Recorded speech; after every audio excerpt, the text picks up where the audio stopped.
Yeah, we're live. Multicam shows, half-hour comedies, half-hour sitcoms. Are multicams going to still be alive in 2023 and beyond? I want to go through my chart. Let me show you my chart that I made, and I want to talk about what I really appreciate about multicams and what I think are absolutely the worst. Because I don't know. I think it's really obvious that my generation, the younger generations, don't like multicams.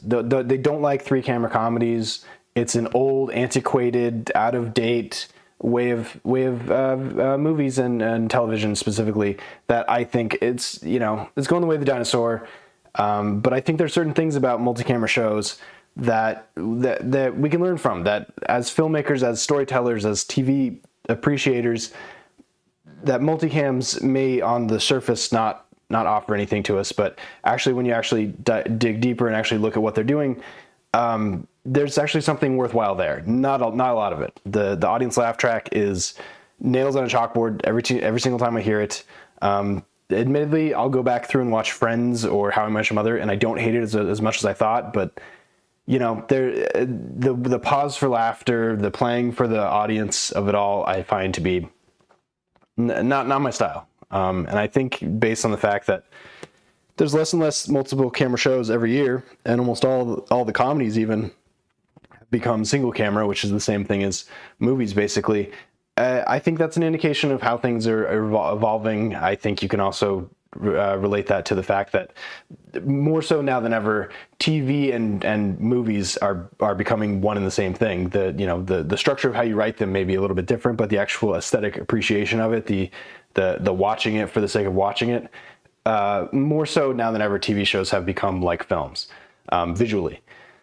And multi-camera shows are an antiquated, from the stage world kind of working on that kind of level. So yeah, so I'm gonna on this live stream, I want to talk about the good and the bad of multicams, and specifically, I think there's some real interesting things that we can take out of multicams that we could probably add back into single camera shows to make them better. Yeah, so let me go right into it.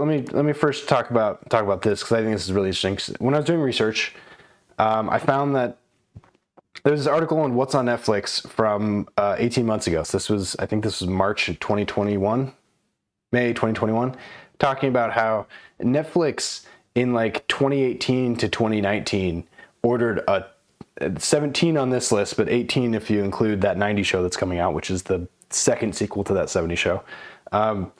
18 multi-camera shows, and the two that are highlighted in red here are the only two that haven't been canceled by 2023. Yeah, so test case, sample basically. In that, it's really hard to track, especially if you're dealing with somebody like Netflix. They're not going to tell you the truth on anything. But the fact that Prince of Peoria and the other one was it the Upshaws? I don't even know. I can't even remember now.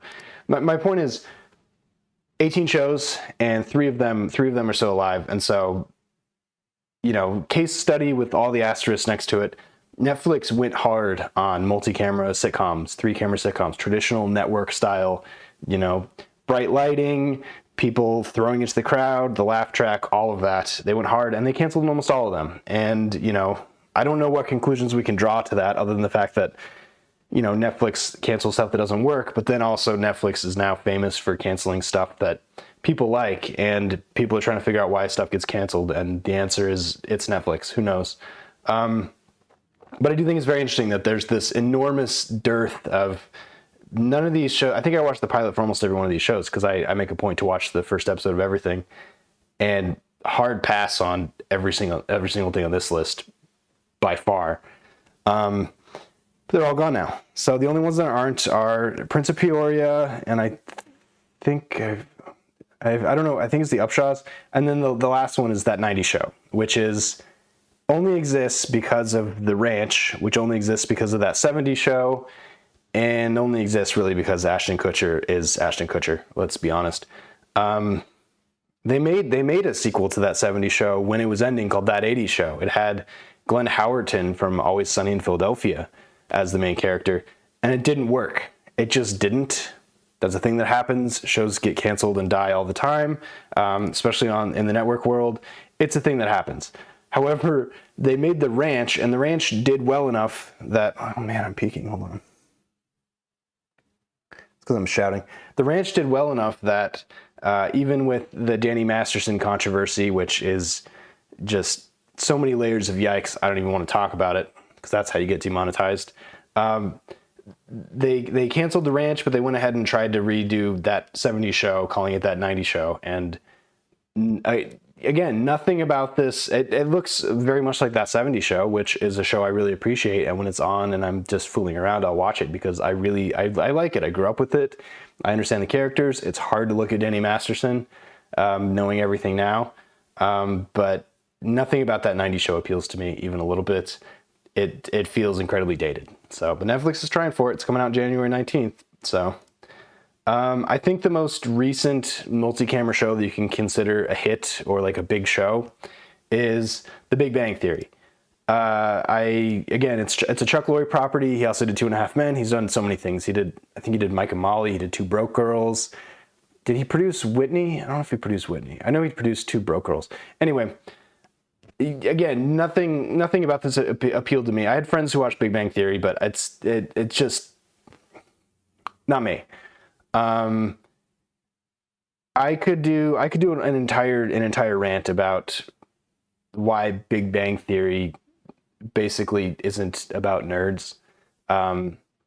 But there's no point. It was a huge monster success in an era where there weren't any huge monster successes, and so I pay my respect and I quickly move on because it is what it is. It's another Chuck Lorre thing. Everything that Chuck Lorre makes looks the same. It's the same kind of jokes. They're very dated. I think he did United States of Al, which I found to be completely horrifying, but people watched it. But yeah, there's also, you can argue that anything that takes place on CBS, it's the big three. So it's people leaving their TVs on when they go to bed at 7 p.m. Those are the kind of people watching Chuck Lorre CBS shows. Gross oversimplification, kind of mean-spirited, but nobody in my writing circles, nobody in my filmmaking circles could even begin to care about something like The Big Bang Theory. It is what it is. There's an audience for it, and as soon as that audience starts aging out, the networks stop just broadcasting stuff and people leaving it on for their dogs, as soon as that happens, these kind of shows are going to go away. They just are. It's basically gone that way anyway. If you're my age or younger, you basically don't have cable anyway because there's no point. These kind of shows were never for us. We like deep cable. We like digital. We like the internet. That's where the better storytelling seems to be anyway. But The Big Bang Theory, you got to pay respect to. Having said that, when they decided to make a prequel sequel to The Big Bang Theory called Young Sheldon, it's a single camera show. So Chuck Lorre, who has made an entire brand on, very down the middle, very sort of middle American multicam shows that, offer nothing to people who care about stuff. I feel like I'm being too hard, but again, he's got all the money in the world, so I don't really care. Young Sheldon is a single camera show. I would have never expected that. I assumed when it came out that it was going to be a multi-camera show because why wouldn't it be? Because of course it was, but it's a single camera show and that it's got to mean something, right? Anyway, moving on. Hulu Fox made this show called Reboot, which I don't know if it's been renewed or not. I really enjoyed it. I thought it was great. It's Steve Levitan, who was a co-creator of Modern Family, but it's a show about a reboot of a 90s sitcom, kind of like Full House, which was a multi-camera show. So it's a single camera show about a multi-camera show. So was 30 Rock, if you think about that, because I consider SNL kind of a multi-cam. I'll talk about that in a minute, but yeah, a show about a show. But it's a single camera show about a multi-camera show, which is kind of hilarious, but it makes sense to me, honestly. So anyway, moving on. Oh, actually, squeeze this down. There we go. Moving on, The Neighborhood. Again, this is not Chuck Lorre. Anyway, The Neighborhood, I believe, is it on CBS? Let me look here. I think it's CBS. Anyway, The Neighborhood. I like Max Greenfield. He will never do any wrong for me because he was on New Girl, and I consider that a touchstone of my personality. But again, it's a multi-camera show, and it looks like a multi-camera show. It sounds like a multi-camera show. I don't actually know if it has a laugh track. I just assume. I read down here that they fired the original cast and put in, they got rid of Dreama Walker and Joss Lawson and put in Beth Burrs and Max Greenfield. I think Beth Burrs was from Two Broke Girls. I think that's who it was. Anyway, that's hilarious. Dreama Walker gets fired constantly. It's so ridiculous. There's just certain actors that they cannot catch a break. One of them was Will Arnett until the success of Arrested Development. Dreama Walker seems to really have bad luck with shows getting rid of her too. Nothing about The Neighborhood appeals to me. That's fine. Cedric the Entertainer. It is what it is. Bob Hearts Abishola. This is Billy Gardell. Billy Gardell is one of those multi-camera actors who has never not been on a multi-camera show. It's crazy. I think it was King of Queens was his first big one, but he's been on, he's been perennially, and this is Chuck Lorre, perennially on multi-camera shows. Again, nothing about that appeals to me, but I just thought it was interesting that of the increasingly few multi-camera shows, it does seem like the ones that are still doing it are the ones both behind the camera and in front of the camera that have been doing it the whole time. And so what's the opposite of progress? Or I guess I would call this stagnation. Would you call this stagnation? I don't know. American Auto has tricked me numerous times. It is on Hulu. I keep seeing the ads for it, and I keep hearing the pitch for it, and I get super excited, and then I realize that I've already tried to watch it, and it's a multi-camera show, and nothing about it is interesting to me. So, big ups to the pitch, but not interested. How I Met Your Mother, again, if Big Bang Theory was the juggernaut of the time where I sort of came up, this is How I Met Your Father. How I Met Your Mother was the big, the big one that everybody when I was in college was watching, was in high school was watching. They have How I Met Your Father on Hulu. It's got Hilary Duff in it. It looks exactly like How I Met Your Mother. There's nothing that appeals to me about it. It's not canceled though, so props. Lopez versus Lopez. Again, George Lopez is one of these perennial. It has always been on multi-camera sitcoms. Never will not. I assume that means he has an audience. It's on NBC. Do people watch sitcoms on NBC anymore? I'm saying that facetiously, but I'm actually asking. Nothing about that appeals to me, but it never did, so we can move on. Not Going Out. So this is a BBC sitcom with Lee Mack, who I consider to be one of the best comedy writers alive. His brain is incredible. I like him for the panel shows that he's on, but he's been on this multi-camera sitcom since 2006 that I believe has been canceled once. It might have been canceled twice though, called Not Going Out. It looks so dated. Oh my God. Yeah. And then Call Me Kat, which has not been canceled to my knowledge, but I could be wrong. But the premise is she's a cat lady, and so her parents... no, she does. Okay, so she decides to use the money her parents had been saving for her wedding, which is that a thing in 2023, to open a cat cafe.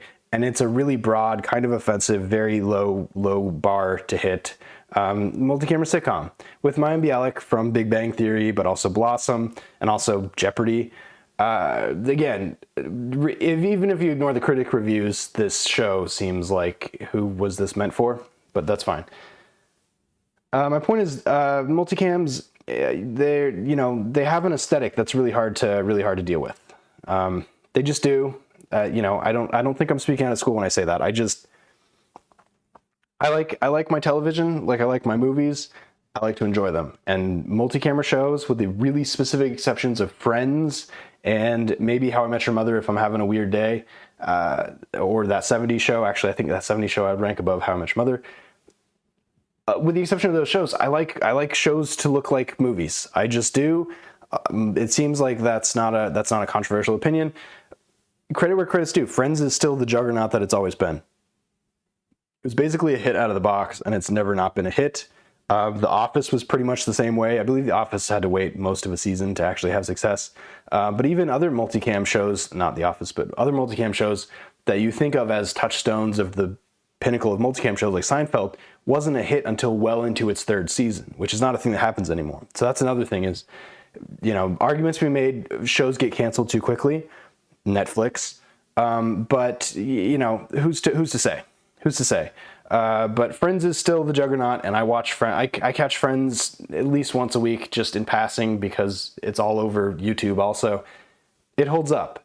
It's very dated in very specific ways, and the laugh track makes me want to, shove pens inside of my ear. But at the end of the day, it was a monster, and it remains a monster, and you got to respect that. Everybody's trying to make the next Friends. That's been what's been trying to happen since Friends came out in 1998. Everybody's been trying to do that. NBC got close with The Office, and then Modern Family kind of, I feel like, is the closest evolution to Friends that we're ever going to be able to get. And it is what it is. But television evolves, movies evolve, and so is there a time and place for a multi-camera sitcom today, with all of the hallmarks, the bright lighting, the people throwing it to the audience, the laugh track, the pausing for the laughter, which is hilarious to me when I watch dramatic actors on SNL who haven't ever had to be in the live show environment with an audience, where they'll say a joke, and then in the middle of the laughter, they'll say their next line because they don't know there's a tempo. You say the joke, you wait for the audience to finish laughing, you say the next joke.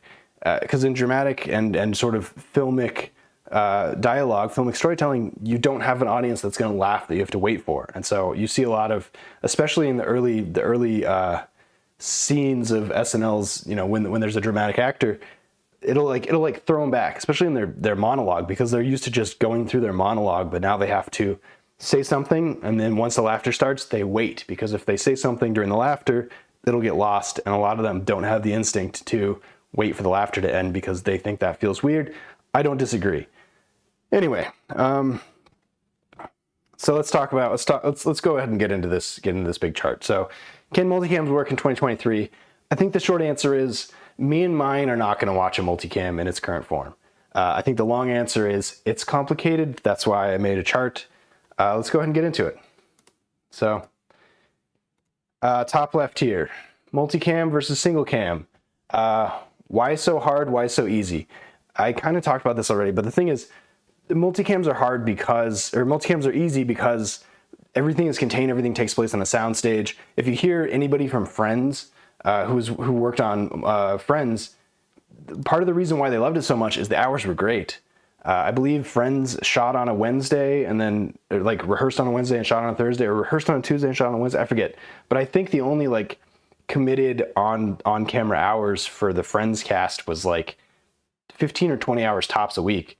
Whereas the opposite was with single cam. With single cam, instead of just once or twice a week going, shooting it out and then you're done, single cams, it's just the constant grind. It's actors come in, you set it up and you shoot it, you move on, and it's just the constant grind. And so Friends basically twice a week or, 3 times a week shot an episode for the next week, which was also nice because then they could have feedback for the next show before they actually had to shoot the next show, which is a thing that most shows don't have any opportunity to do now. But they're also just not grinding it out. A year and a half ago, I was on an hour-long drama with, I believe, 18 episodes. And the rule was just, 8 days an episode. And so you just kept grinding it out. Every day was just grinding it out. There were certain reprieves because certain setups and certain episodes were easier than others, but there was no rhythm. The rhythm was you just show up and you grind it out. And it's fully exhausting. And so I can totally see it, which means you have access to regular bathrooms. You're in the city. You have a life that you can have. Whereas if you're shooting on location for, Yellowstone, you're in Montana. You're on location in Montana using a porta potty. It's brutal. It is what it is. Anyway, hybrid formats. I want to talk about that. So multicam is multicam. SNL is a lot of things, but it's also a multi-camera show. It's also a live show. It's also a variety show. It's a lot of things, but it's, the stage, the row of cameras, the audience interaction. That's a live show. That's a multi-camera show. There's a lot of sort of hybrid or stretch versions of single camera shows. Mockumentary, which is, fake documentary. There's also found footage, which is not really a thing in comedy, but you know, it's very much a thing in horror. And then what's the other one? It's POV, which I'll talk about later. Point of view. That's not really a thing, but there's a show that I'll talk about at the end that has done point of view, and I thought it was really interesting. But it is what it is. The big thing that multi-camera shows do for comedy that single camera shows just really can't do is the idea of alts, which is alternate jokes. And so the sort of the workflow of a multicam show, especially on rehearsal day where you have the audience come in, is you'll go through the show, you go through the episode, and then the writers will have noted where the jokes are, and they'll usually either on the script or usually just the writers will have them alternate jokes to put there, because you never know which joke is gonna work better. And so they'll go through, they'll say what's on the script, and then they'll do another take, or they'll do a pickup, which is this, they close in on the two characters talking, and they'll try a different joke. They'll try an alt, both to see if it works for them, but also to see if it works for the audience, because you have this instant audience feedback, which you do not have in single camera shows. The way you do alts with single camera shows is you just give the actors the alts and they do it, and then in the edit, the director and the producers decide which is the joke they think gives them the best chance of what they're doing. And that really is down to who's directing and who's show running and who's producing, but you don't usually have an audience to really immediately let you know, hey, by the way, this is the best joke. So I think there's something very useful there.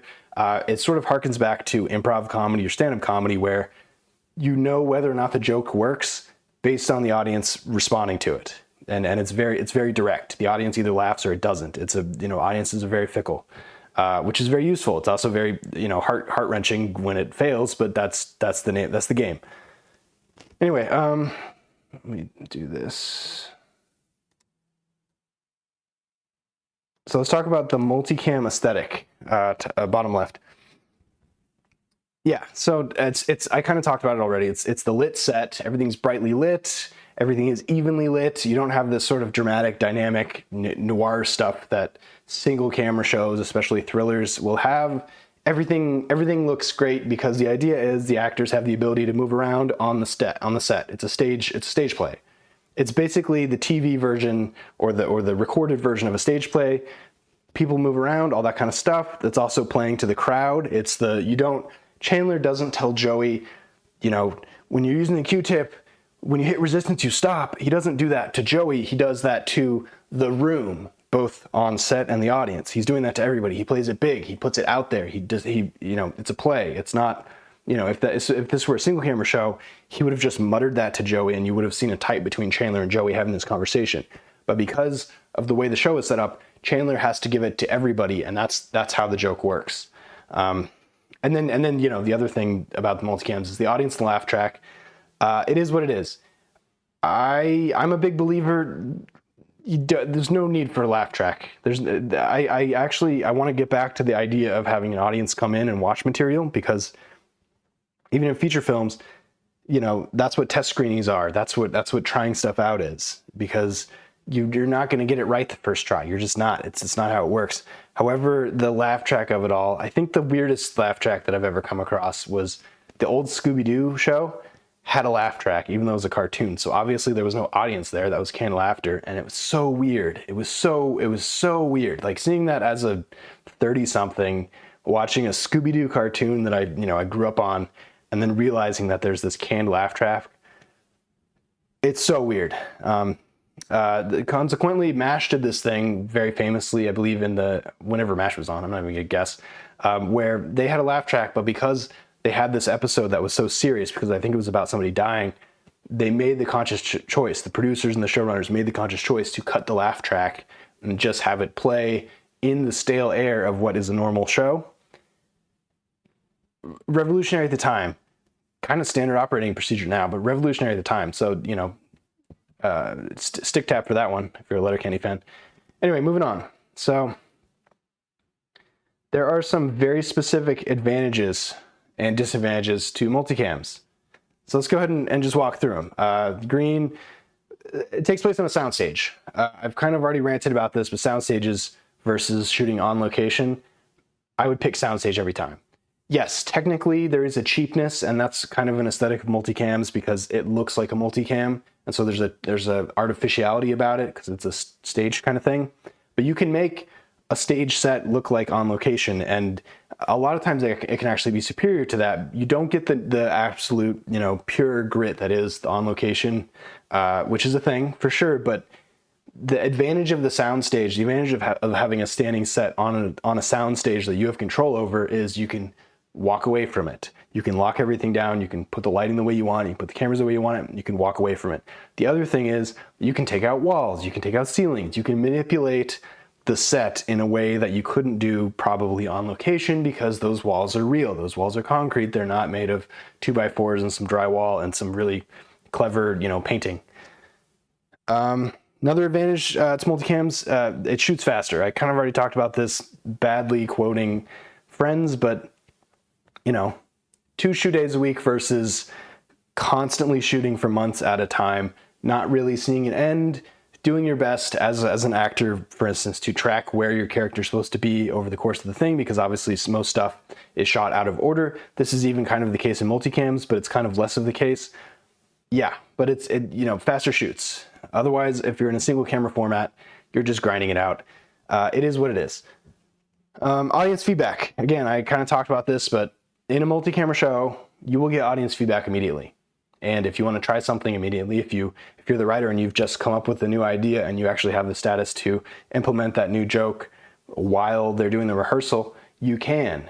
It's also a really good way, and I feel like this is an old wives' tale, but I think they did it on Reboot actually, where you have a really overconfident young green writer, green being young, who's really confident about something.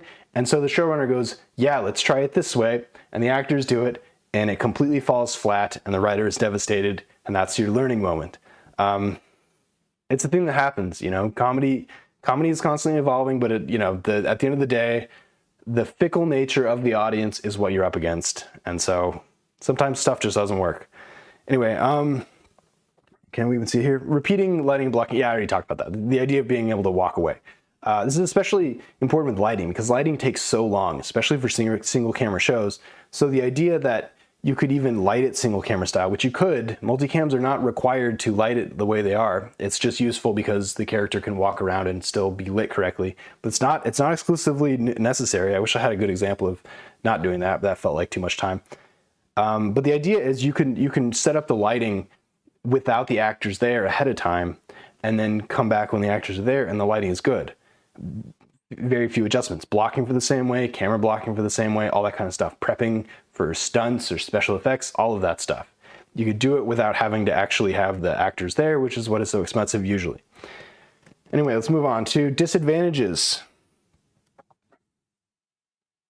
Let's see if I can get it to fit. Let me check as I'm ranting. So disadvantages. For multicam, it's the audience and the laugh track. That's going to be the stumbling block that I'm going to be harping on for this entire presentation. Is me and mine hate the laugh track, hate the stage aspect of it. I think there's a time and place for a show to be a stage show, but if you're telling a comedy, if you're telling a sitcom, I don't inherently think there's a need for an audience to let me know when I'm supposed to laugh. Always Sunny did a really great satire of this. I think it's The Gang Tries Desperately to Win an Award. I think it's that episode. But anyway, there's a fancy new hip bar across the street that's bright, and there's like the bartenders have a back and forth and like a charged moment and all this kind of stuff. And so they're literally calling out all the sort of aesthetics that big multi-camera shows do that their show doesn't do, because their show is sort of the grimy, gritty, more realistic than not show. It's absolutely hilarious. If you haven't seen it, I believe it's called The Gang Tries Desperately to Win an Award. I think that's what it's called.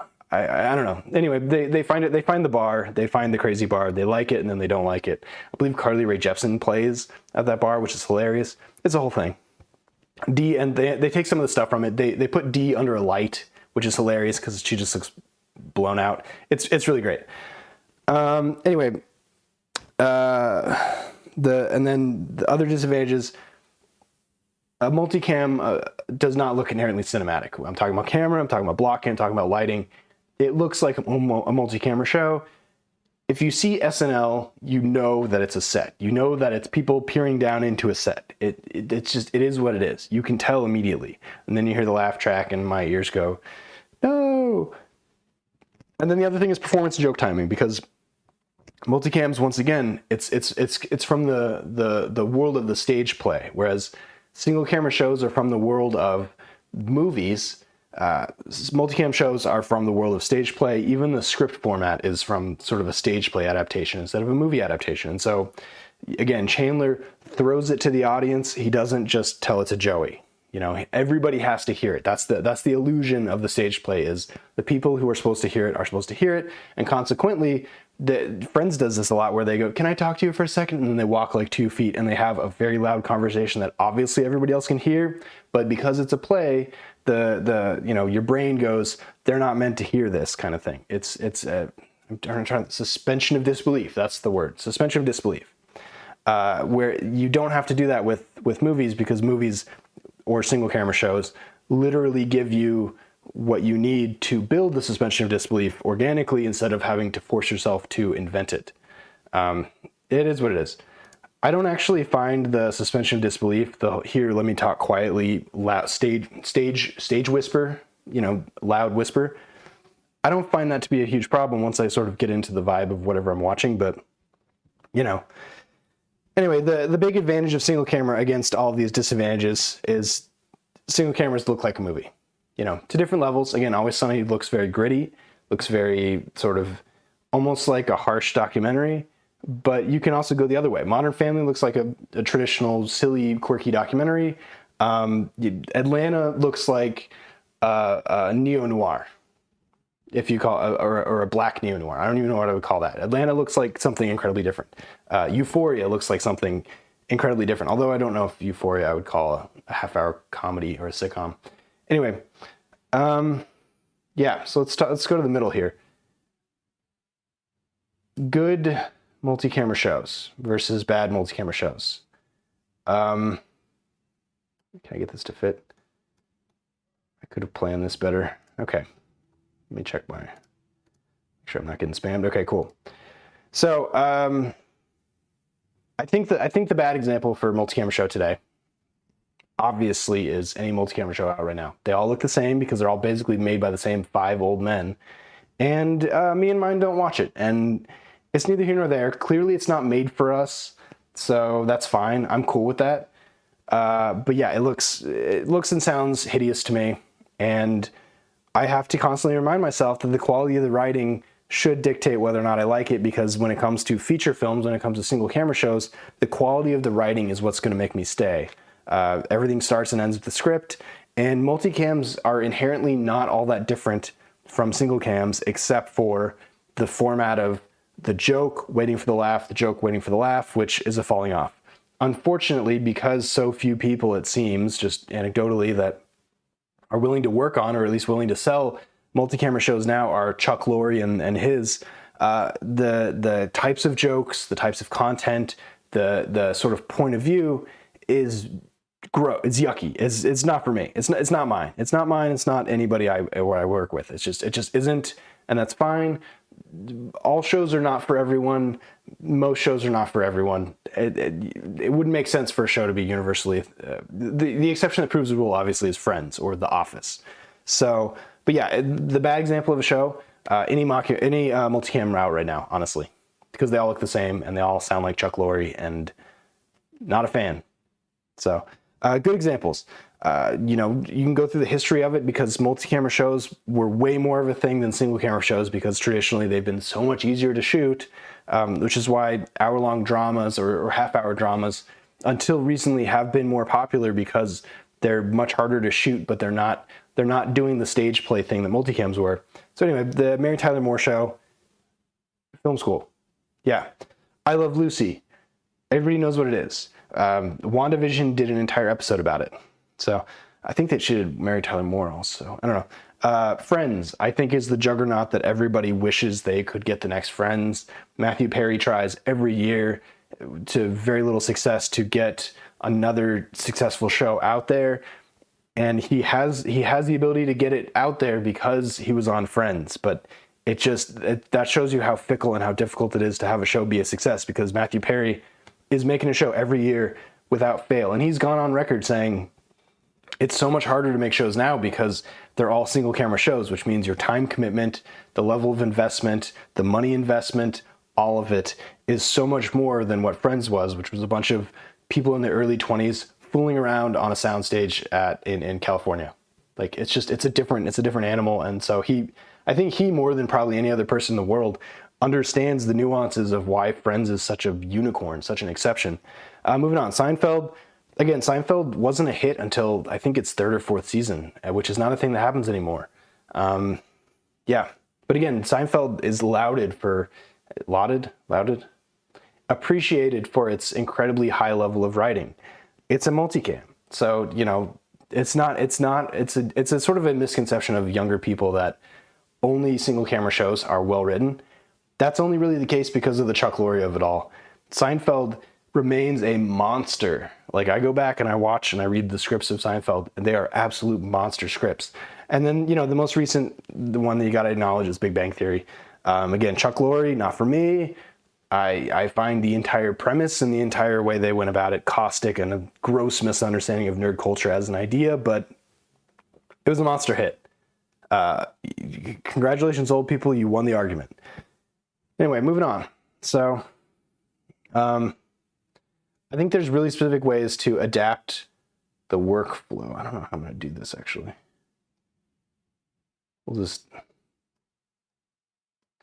Okay, we'll put me in the corner. I'm having to move some stuff around, and I realize I'm not good at it. How about that? Okay, so let's talk about adapting the workflow, because I feel like I've sort of run into circles here. Which is to say, multicam's bad, single cam's good, multicam's Chuck Lorre, single cam's everybody else, multicam's not going to win an award, and only old people watch, single cams are everything else in the world.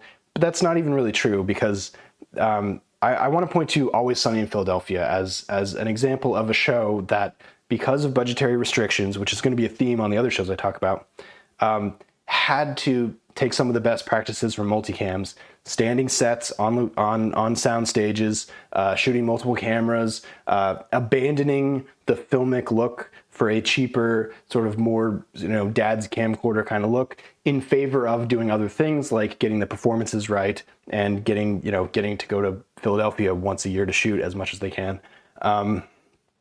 There's budgetary reasons why you can take some of the lessons learned from multicams, which have, the prototype came out in the 50s. And so there's been 70 years of multicams that we can learn from. Whereas single camera comedies really only came into fashion, I'd say, in the era of maybe The Office, or maybe I'd say it was Scrubs before The Office. I don't know. My point is, so ways to adapt to multicam workflows. Multiple cameras. Already done. This is pretty much a universal thing in the television industry. And I think the stigma of television directors moving into, or television producers moving into directing feature films and people getting upset that they insist on having multiple cameras, that stigma is pretty much gone now, because it's a known thing. Unless you're Tarantino or one of those other, I shoot on film kind of people, multiple cameras shooting everything is supremely better. The cinematographer may argue that if you shoot multiple cameras, you have to light for multiple cameras, so the quality of the lighting declines.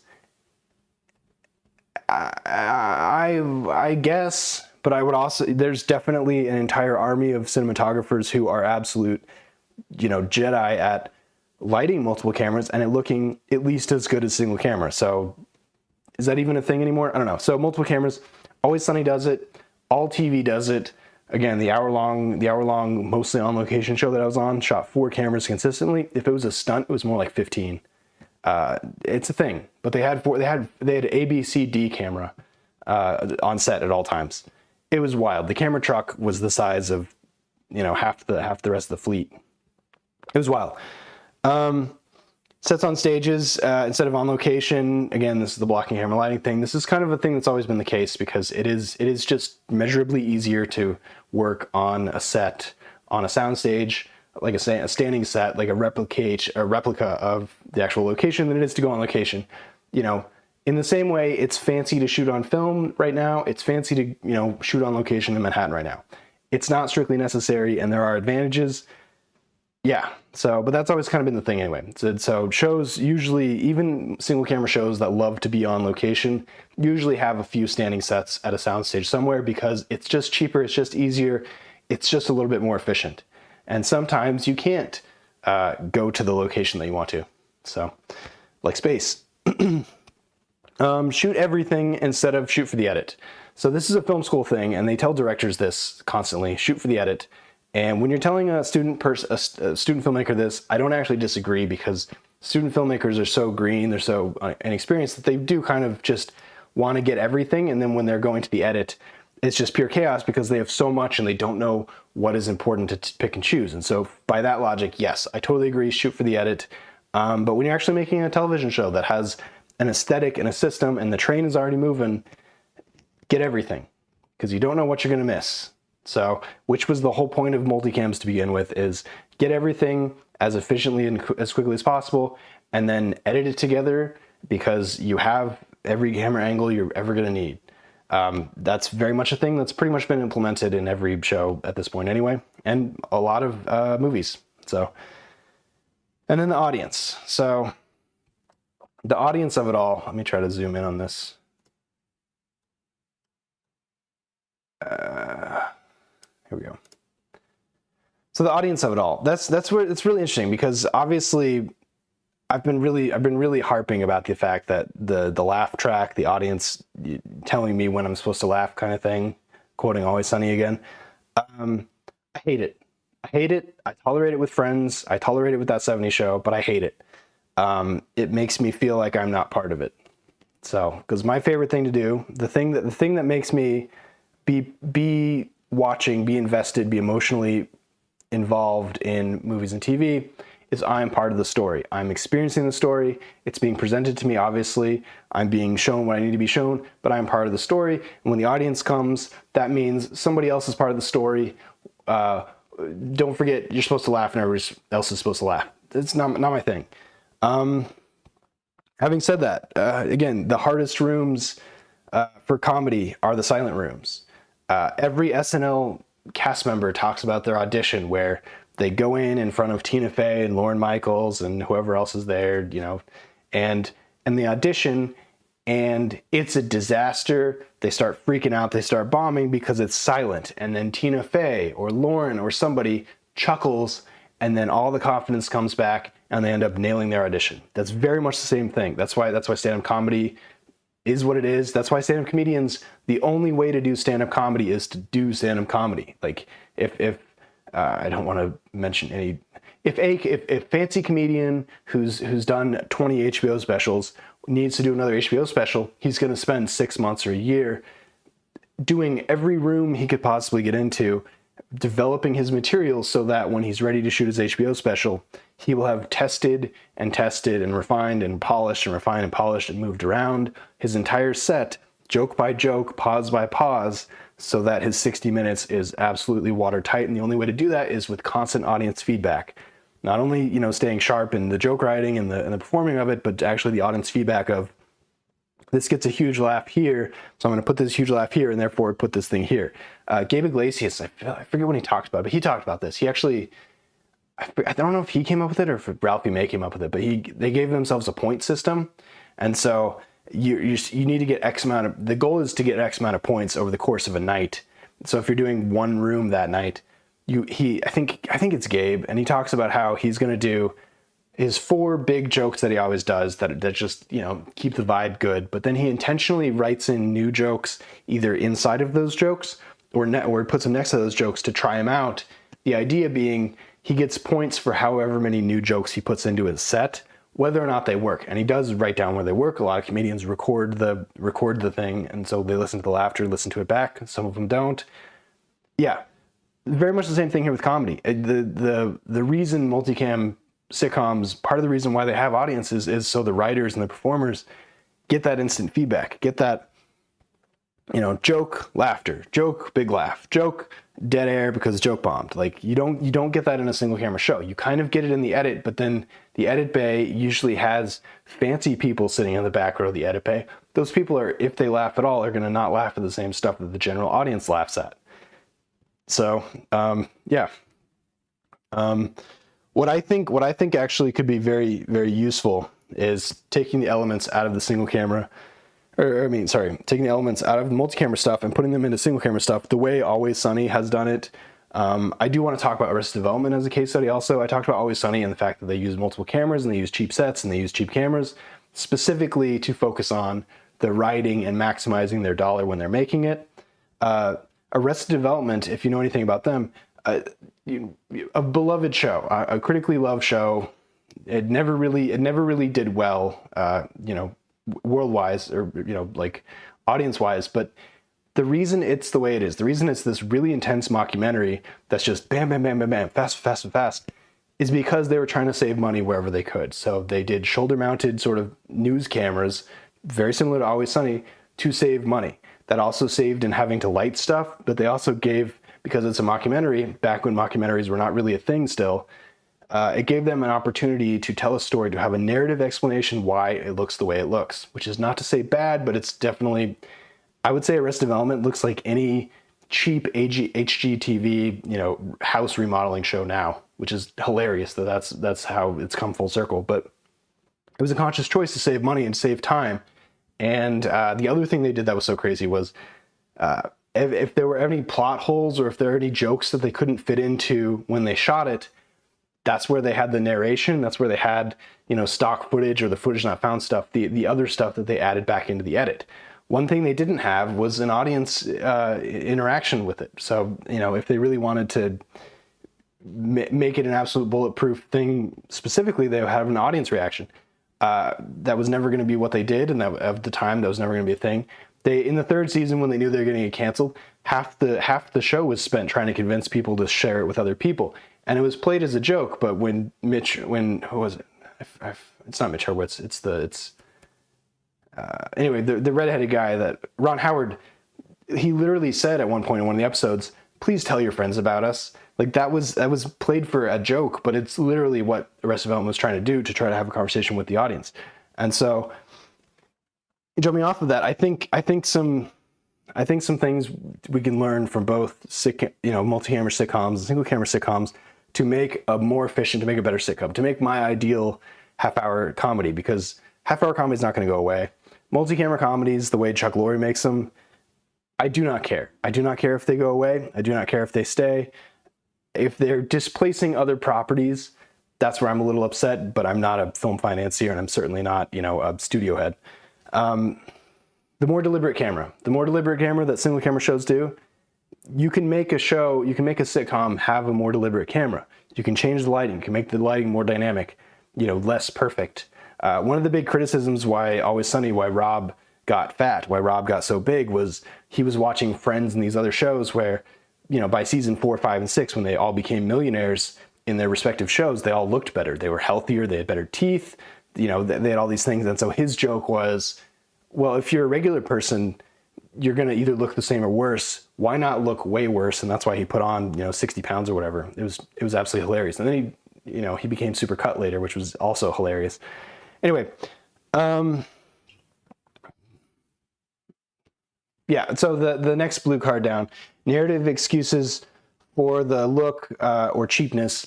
Again, this was the Arrested Development explanation, but again, The Office, the reason the British Office, which ultimately inherited or created the American Office, the reason for the cheapness was it was supposed to be a documentary, so it was shot like a documentary. It looked like a documentary. That also saved time, and I believe the set was actually an office building, but it was an office building that they converted into a set.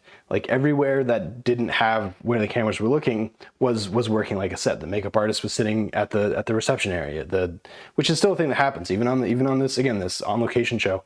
Every time they're in an office building, that show, the makeup ladies sit as close to where everybody's working as possible at the desk chairs. The camera department finds a hallway or a cubicle to work in. The grip department finds a hallway or cubicle to work in. The locations department is constantly running around, working with the location manager to make sure that all the lights are turned on, all the blinds are open, that kind of thing. You fill the space. But yeah, I think there's a solid argument that, you know, you can make a narrative excuse for something to look the way it is. And so the easiest one is the mockumentary, the fake documentary, because everybody understands what a documentary looks like. And now, since there's been so many successful mockumentaries, everybody knows what a mockumentary looks like, which the weirdest example is Modern Family, which apparently is a documentary or a mockumentary about this, you know, well-to-do Southern California family, extended family.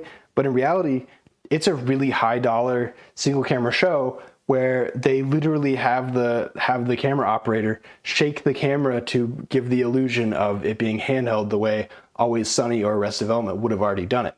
So they've actually gone full circle. It's actually very strange the more you think about it, but again, a hit's a hit, so who's complaining? And the last thing is actors' performances. The difference between, you know, a movie versus saying it to the stage. Friends, it was always out to the stage. I think a multi-camera show, you know, given the fact that you have some more dynamic lighting and you have some more aggressive camera choices, even if you're on a sound stage, instead of the actor throwing it to the crowd, actually have them say it the way it was actually meant to be delivered, in a nuanced way on a single camera show. I think you can still do that on a soundstage. I think there's an example of that in every show that's existed in the last 20 years. So it's all to say, I don't know, can multicams work in 2023?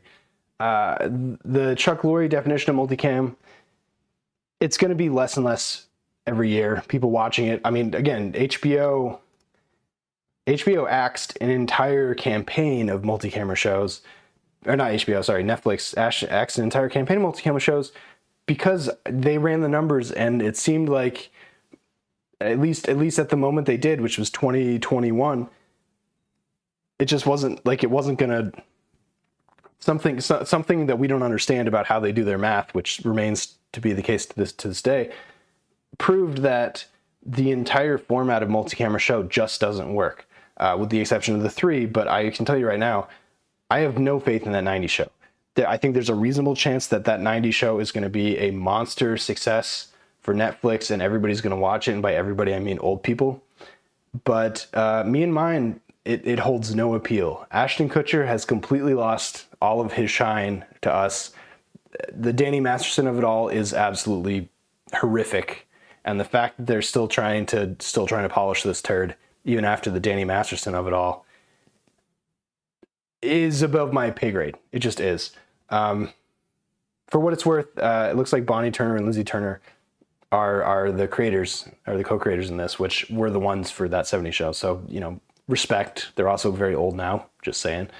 But short of that, you know, the three camera show that was such a hit, all through the 70s, all through the 80s, all through the 90s, and then, you know, basically fell off at Friends or Big Bang Theory, depending on when you call bad writing. I think it's always going to be around in the same way that the big three are always going to broadcast very down the middle stuff to try to get people to watch broadcast TV. But people my age, people younger than me, we live on the internet. With the exception of Friends, which remains to be the English-speaking unicorn of all comedies, I just don't see it happening. But I think there's some really good stuff about multi-camera shows. The two-day actor work week being by far the most appealing to me by a mile compared to the every single day grind of a single camera show, comedy or otherwise, is very useful and can be useful. So I'm very optimistic that somebody's going to come out with, hopefully, maybe it's me. I would like for it to be me. You know, I'm not in talks, so cards on the table. Somebody's going to come out with a show that is run like a multi-camera show, soundstage, audience, everything, but looks like a single camera show, or at least looks enough like a single camera show, which is in reference to Always Sunny in Philadelphia or Arrested Development, that it works, and people like me immediately don't go, oh my god, it's a multicam, like, here comes the laugh track, oh, they took out the laugh track, none of that stuff. I think we're reaching a critical point where that's possible. So do I have anything else that I want to say about this? I don't hate multi-camera shows. I don't. I'll always have a soft spot in my heart for Friends. I'll always have a soft spot in my heart for That 70s Show. I don't dislike How I Met Your Mother.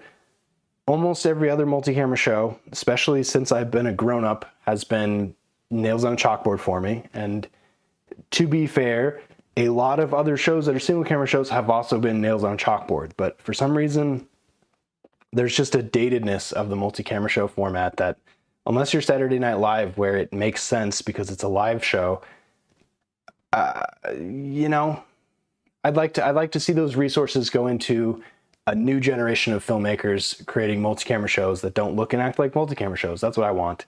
I'm not sure anybody else wants that, but having worked on location and worked on sound stages, I would like to work on sound stages at all times if possible, please. With that, you know, thanks for sitting through it. I hope that wasn't too mean-spirited. Yeah, you know, I will do an honest college try, and I will watch the first episode of That 90s Show. And maybe I'll make a video about it, probably not, because as it turns out, when you're on YouTube and you put out negative things into the ether, it amplifies it and throws it back at you really, really hard. And me talking about a show and then having fans of the show come back at me is not what I consider a good time. So, you know, best of luck to multi-camera shows out there, but I hope this reaches some people and to think, hey, maybe two things. Not all multi-camera shows are the Antichrist, but also not all single camera shows are the best thing ever. There's a reason why actors in Euphoria constantly burn out, because the hours are just absolutely ridiculous. So with that, I'll catch you next time, and deuces.